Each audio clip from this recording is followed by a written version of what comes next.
नमस्कार दोस्तों। दिमाग को कमजोर करने वाली 10 आदतों की कहानी बौद्ध शिक्षाओं के माध्यम से पारित एक कालातीत पाठ है जो हमारे जीवन में सावधानी, अनुशासन और आत्म जागरूकता के महत्व की याद दिलाती है। इसकी शुरुआत एक युवा भिक्षु से होती है जिसने अपनी साधना के प्रति समर्पण के बावजूद महसूस किया कि उसका दिमाग अभी भी धुंधला और कमजोर है। मार्गदर्शन की तलाश में वह अपने बुद्धिमान गुरु के पास गया जिन्होंने धैर्यपूर्वक उसकी चिंताओं को सुना और फिर उसे मस्तिष्क को कमजोर करने वाली 10 आदतों पर गहन शिक्षा दी। गुरु ने जिस पहली आदत के बारे में बात की वह अनुशासन की कमी थी। उन्होंने बताया कि कैसे आलस्य और विलंब करने से मन कमजोर हो जाता है क्योंकि यह व्यक्ति को आध्यात्मिक विकास के लिए आवश्यक ध्यान और दृढ़ संकल्प विकसित करने से रोकता है। युवा भिक्षु ने कभी कभी आलस्य के प्रति अपनी प्रवृत्ति को पहचानते हुए सोच समझकर सिर हिलाया। इसके बाद गुरु ने आराम की इच्छा के बारे में बात की और जीवन में हमेशा आसान रास्ता खोजने के प्रलोभन के प्रति आगाह किया। उन्होंने बताया कि कैसे चुनौतियां और कठिनाइयां व्यक्तिगत विकास के लिए आवश्यक हैं क्योंकि वे विकास और सीखने के अवसर प्रदान करती हैं। युवा भिक्षु ने असुविधा के प्रति अपनी घृणा पर विचार किया, यह महसूस करते हुए कि इसने उसे अपनी पूरी क्षमता तक पहुंचने से रोक दिया था। जैसा कि मास्टर ने जारी रखा, उन्होंने विचारों से लगाव की आदत को संबोधित करते हुए कठोर और बंद दिमाग बनने के खतरों के प्रति आगाह किया। उन्होंने नए विचारों और दृष्टिकोणों के प्रति खुले रहने के महत्व पर जोर दिया क्योंकि इससे बौद्धिक लचीलेपन और आध्यात्मिक परिपक्वता को बढ़ावा मिलता है। युवा भिक्षु ने अपने विश्वासों और विचारों से चिपके रहने की अपनी प्रवृत्ति को पहचाना। अब देखा कि इसने उसके आसपास की दुनिया के बारे में उसकी समझ को कैसे सीमित कर दिया है। मास्टर ने फिर अतीत पर ध्यान केंद्रित करने के खतरों के बारे में बात की और बताया कि कैसे पिछली गलतियों या सफलताओं पर चिंतन करना हमें वर्तमान क्षण से विचलित करने का काम करता है। उन्होंने युवा भिक्षु से आग्रह किया कि वे पछतावे और पुरानी यादों को त्यागें और इसके बजाय अपनी ऊर्जा यहीं और अभी पर केंद्रित करें। युवा भिक्षु ने सहमति में सिर हिलाया, यह महसूस करते हुए कि उसने अतीत के विचारों पर कितनी मानसिक ऊर्जा बर्बाद की थी। इसी तरह गुरु ने भविष्य के बारे में चिंता करने के प्रति आगाह करते हुए बताया कि कैसे अत्यधिक चिंता और चिंता केवल हमारे मन की शांति को छीनने का काम करती है। उन्होंने युवा भिक्षु को जीवन के प्राकृतिक विकास पर भरोसा करने और यह विश्वास रखने के लिए प्रोत्साहित किया कि सब कुछ वैसा ही होगा जैसा उसे होना चाहिए। युवा भिक्षु को राहत की अनुभूति महसूस हुई।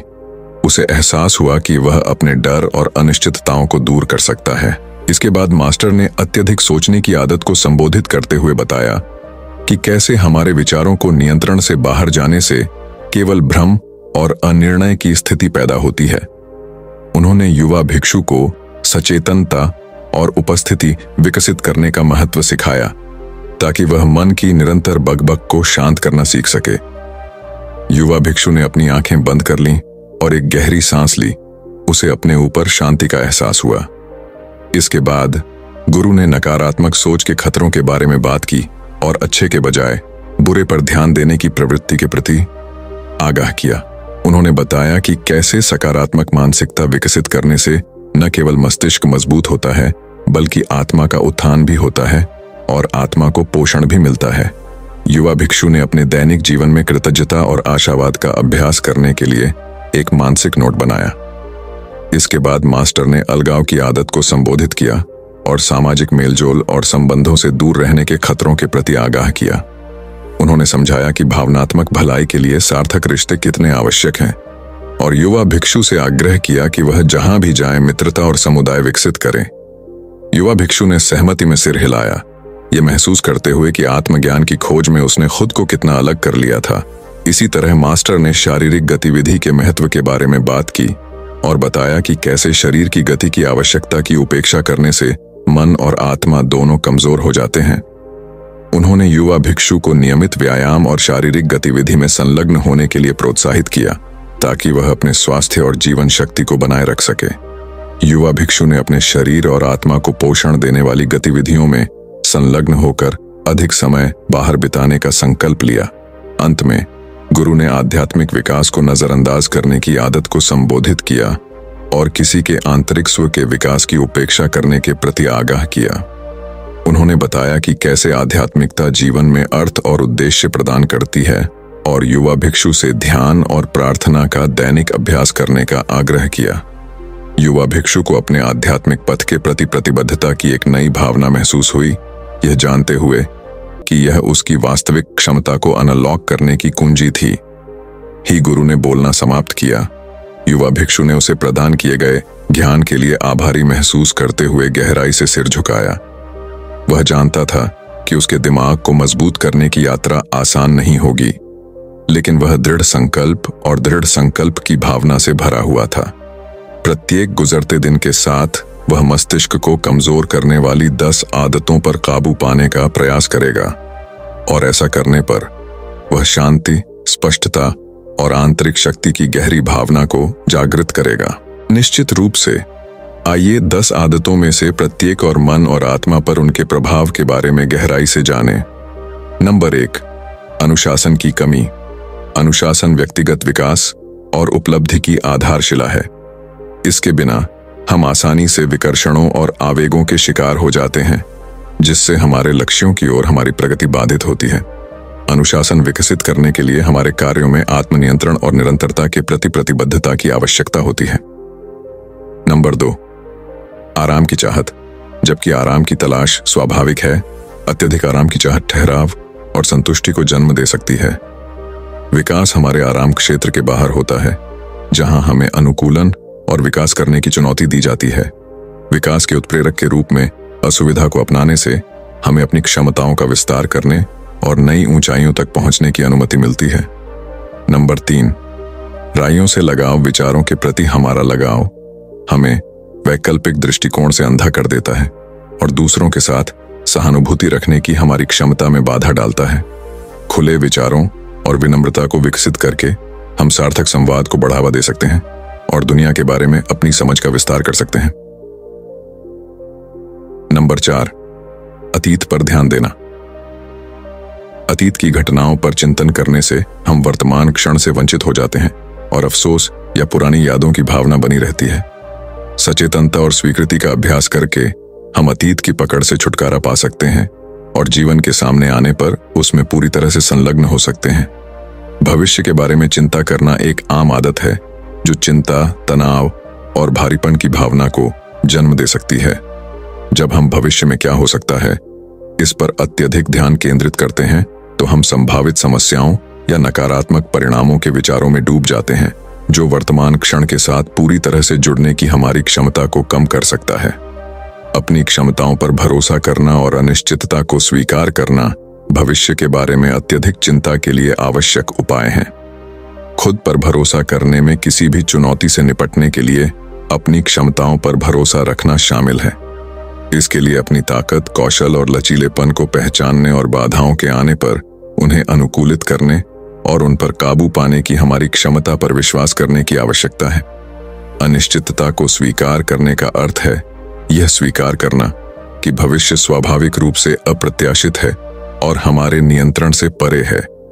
इसमें हर चीज का पता लगाने या यह जानने की आवश्यकता को छोड़ना शामिल है कि चीजें कैसे सामने आएंगी। अनिश्चितता का विरोध करने के बजाय हम इसे जीवन का एक स्वाभाविक हिस्सा और विकास और सीखने के अवसर के रूप में अपना सकते हैं।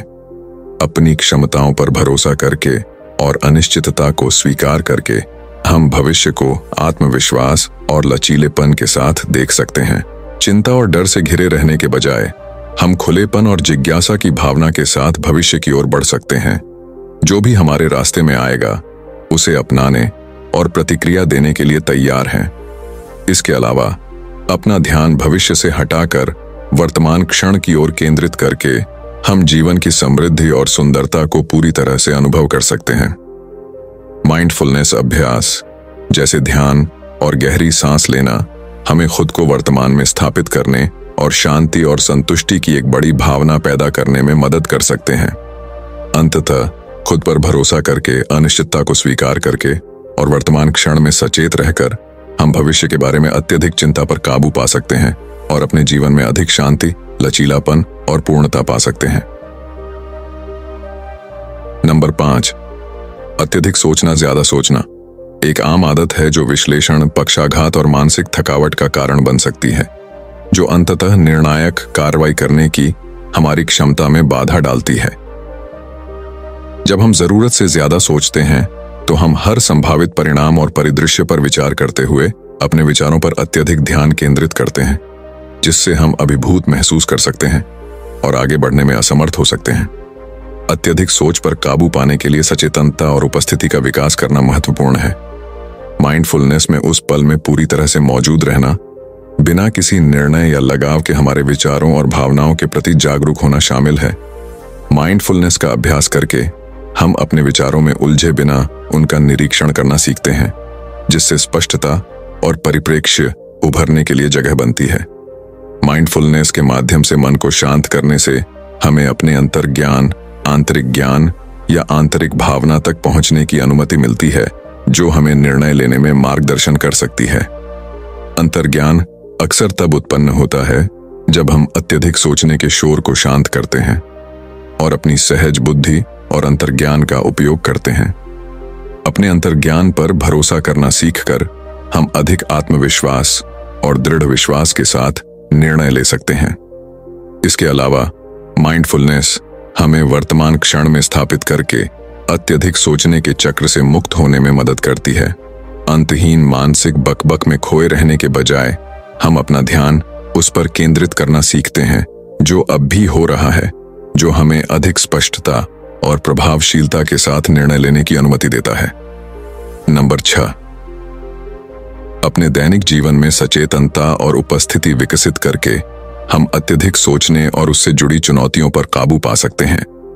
हम मन को शांत करना, अपने अंतर्ज्ञान तक पहुंचना और स्पष्टता और आत्मविश्वास के साथ निर्णय लेना सीखते हैं, जिससे अंततः मन की शांति और संतुष्टि मिलती है। नंबर 7, नकारात्मक सोच। नकारात्मक सोच एक विनाशकारी आदत है जो निराशावाद और शक्तिहीनता के चक्र को कायम रखती है, अंततः विकास और खुशी की हमारी क्षमता को सीमित कर देती है।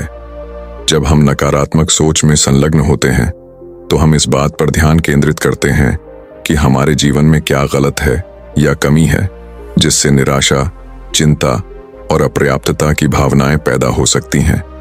सकारात्मकता और कृतज्ञता विकसित करके हम नकारात्मक सोच की पकड़ से मुक्त हो सकते हैं और अपने दृष्टिकोण को प्रचुरता और संभावना में बदल सकते हैं। सकारात्मकता में चुनौतियों या असफलताओं के बावजूद भी सचेत रूप से हमारे जीवन की अच्छाइयों पर ध्यान केंद्रित करना शामिल है। यह हमें अपना ध्यान उस चीज से हटाकर उस चीज की ओर केंद्रित करने की अनुमति देता है जिसके लिए हमें आभारी होना चाहिए। कृतज्ञता नकारात्मक सोच के लिए एक शक्तिशाली मारक है, क्योंकि यह हमें अपने आसपास मौजूद आशीर्वादों और अवसरों की सराहना करने के लिए प्रोत्साहित करती है। नियमित रूप से कृतज्ञता का अभ्यास करके हम अपने दिमाग को अपने जीवन के सकारात्मक पहलुओं पर ध्यान देने और उनका स्वाद लेने के लिए प्रशिक्षित करते हैं, जो हमारे मनोदशा में सुधार कर सकते हैं, हमारी लचीलापन बढ़ा सकते हैं और कल्याण की भावना को बढ़ावा दे सकते हैं। हमारे परिप्रेक्ष्य को फिर से परिभाषित करने में नकारात्मक विचारों और विश्वासों को चुनौती देना और उन्हें अधिक सकारात्मक और सशक्त बनाने वाले विश्वासों के साथ बदलना शामिल है। बाधाओं को दुर्गम बाधाओं के रूप में देखने के बजाय हम उन्हें विकास और सीखने के अवसरों के रूप में देख सकते हैं। पिछली असफलताओं पर ध्यान केंद्रित करने के बजाय हम उनसे मिलने वाले सबक और भविष्य की सफलता की संभावनाओं पर ध्यान केंद्रित कर सकते हैं।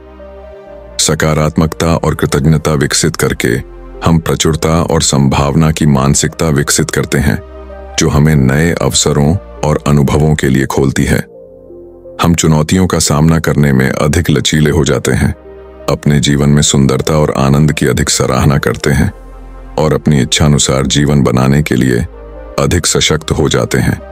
अंततः अपना ध्यान नकारात्मकता से सकारात्मकता की ओर स्थानांतरित करके हम विकास, खुशी और पूर्ति के लिए अपनी पूरी क्षमता का उपयोग कर सकते हैं।